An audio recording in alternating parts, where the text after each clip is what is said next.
नमस्कार, मैं रघुनाथ प्रसाद आज भूरी भूरी प्रशंसा कर रहा हूँ ऑनरेबल पटना हाई कोर्ट के एक हिस्टोरिक जजमेंट की जो दिया गया है बिहार गवर्नमेंट के honourable chief minister Shri Nitish Kumar ji की सरकार के ड्रीम प्रोजेक्ट के संबंध में।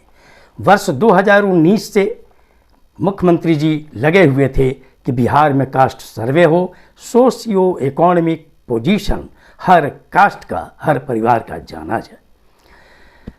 बहुत प्रयास के बाद बजट में अलग फंड की व्यवस्था कर बिहार सरकार ने काम प्रारंभ किया। 7 जनवरी 1923 से 21 जनवरी 2023 के बीच बिहार के सभी जिलों में, सभी गांवों में हाउस होल्ड सर्वे कर लिया गया था। 15 अप्रैल से 15 मई तक दूसरा चरण होना था। 15 अप्रैल से दूसरा चरण शुरू भी हो गया, जिसमें प्रत्येक परिवार की गणना होनी थी और उनसे संबंधित 17 तरह की जानकारियां कलेक्ट की जानी थी।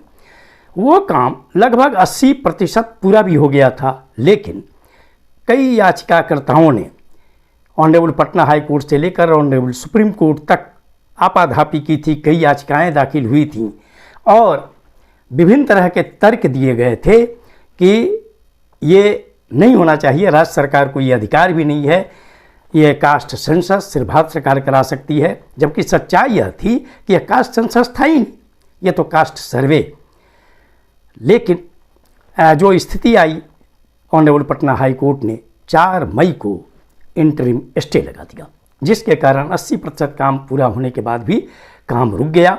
उसी दिन बिहार सरकार के सामान्य प्रशासन विभाग ने सभी जिला पदाधिकारियों को आदेश दे दिया कि जो भी डाटा कलेक्ट किए गए हैं उसे सुरक्षित रखा जाए।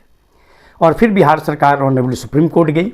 ऑनरेबल सुप्रीम कोर्ट ने कहा कि नहीं, इस मामले की सुनवाई पटना हाई कोर्ट ही करेगी और उन्होंने 13 जुलाई का डेट दिया। बाद में बिहार सरकार ने उसे वापस लेने की याचिका भी दी ऑनरेबल सुप्रीम कोर्ट में और पूरी तत्परता के साथ और संविधान के अनुच्छेद 15 और 16 की पूरी व्याख्या प्रस्तुत करते हुए बिहार सरकार ने अपना तर्क रखा। 3 जुलाई 2023 से 7 जुलाई 2023 तक माननीय चीफ जस्टिस की अध्यक्षता वाली बेंच ने सुनवाई की पटना हाई कोर्ट में और आज 1 अगस्त को हिस्टोरिक जजमेंट आया है पटना हाई कोर्ट का, जो न केवल बिहार के लिए वरन पूरे देश के लिए यह महत्वपूर्ण है। और पूरे देश में ये गई जानकारी कि बिहार सरकार जो सर्वे करा रही है और इसमें जो फिगर्स आएंगे वो आंख खोलने वाले होंगे और पूरे देश में अब इसकी मांग उठेगी। प्रत्येक राज्य सरकारें बाध्य हो जाएंगी कि अगर भारत सरकार 2021 का कास्ट जो सेंसस है जो नहीं करा रही है, जो मैंने अभी काम शुरू हुआ है डिजिटली, जिसमें पिछड़ा वर्ग और उच्च जाति की गणना नहीं कराई जा रही है, चूँकि पार्लियामेंट में भारत सरकार ने जानकारी दे दी थी कि अनुसूचित जाति, अनुसूचित जनजाति को छोड़कर किसी की गणना नहीं की जाएगी।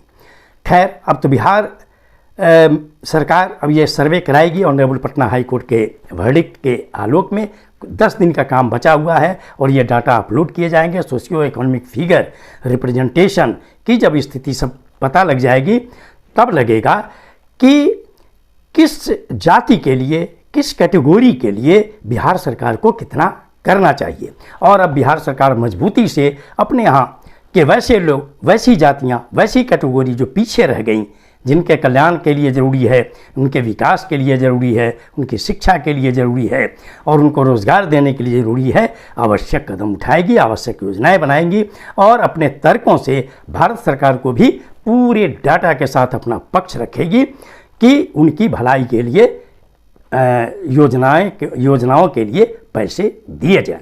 अब पूरे देश में ये मांग उठेगी। 2024 में लोकसभा का चुनाव है।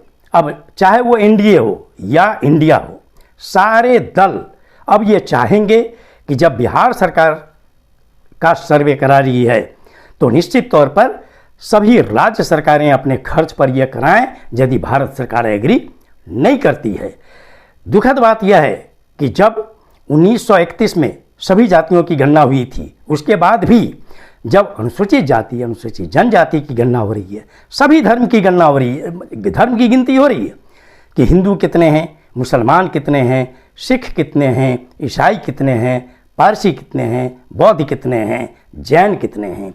तो अब सिर्फ 2 ही कैटेगरी का फिगर आना बाकी है, वो है अन्य पिछड़े वर्ग और उच्च जातियाँ। ये बहुत अच्छा हुआ है।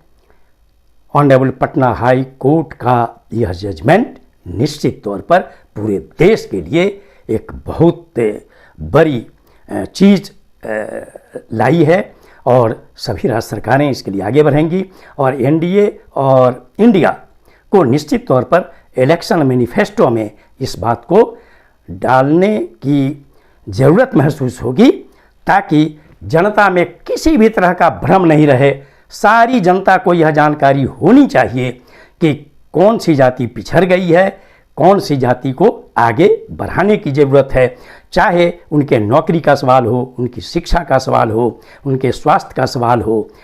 हर तरह जितने भी विकास कार्य हैं, कल्याण कार्य हैं, वो किए जाएं।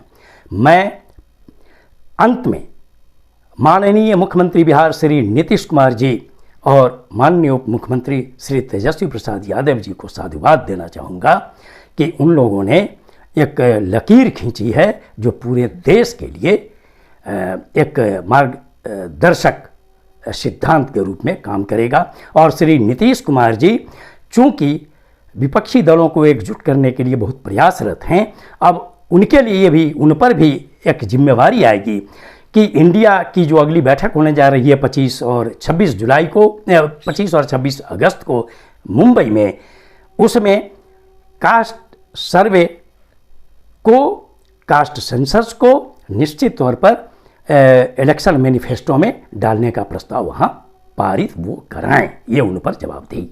ये वीडियो आपको अच्छा लगा हो तो निश्चित तौर पर लाइक करें, शेयर करें।